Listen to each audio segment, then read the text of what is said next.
یاد رہے میرے آقا صلی اللہ تعالی علیہ وسلم کا آخری نبی ہونا قطعی ہے، اور یہ قطعیت قرآن اور حدیث اور اجماع امت سے ثابت ہے کہ سرکار صلی اللہ تعالی علیہ وآلہ وسلم سب سے آخری نبی ہیں،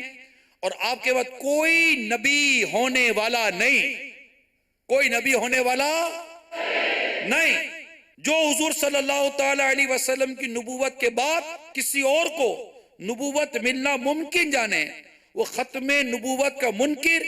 کافر اور اسلام سے خارج۔ مولانا شاہ امام احمد رضا خان علیہ رحمت الحنان فرماتے ہیں اللہ عز و جل سچا اور اس کا کلام سچا۔ مسلمان پر جس طرح لا الہ الا اللہ ماننا، اللہ سبحانہ و تعالیٰ کو احد صمد لا شریک لہو، یعنی اللہ کو ایک بے نیاز اور اس کا کوئی شریک نہ ہونا جاننا فرض اول اور منات ایمان سے ہے، یوں ہی محمد رسول اللہ صلی اللہ تعالی علیہ وآلہ وسلم کو خاتم النبیین ماننا، ان کے زمانے میں خواہ ان کے بعد کسی نبی جدید کی بعثت کو یقیناً محال و باطل جاننا فرض اجل و جزائی خان ہے۔ ولیکن رسول اللہ و خاتم النبیین نص قطعی قرآن ہے، اس کا منکر نہ منکر بلکہ شبہ کرنے والا، نہ شاک کے ادنا ضعیف احتمال خفیف سے توہم خلاف رکھنے والا، قطعاً اجماعاً کافر ملعون مخلد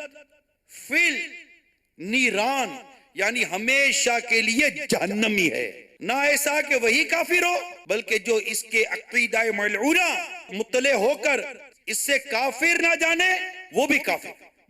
اور جو اس کے کافر ہونے میں شک اور تردد کو راہ دے وہ بھی کافر۔ پھر فرمایا یعنی واضح کافر اور اس کا کفر روشن ہے۔ تفسیر صلاۃ الجنان 22ویں پارے سورہ احزاب میں جو آیت کریمہ ہے، اس کے تحت جو آپ نے لکھا وہ میں نے آپ کے سامنے پڑھ کر سنایا ہے، اور یہ ہے پیج نمبر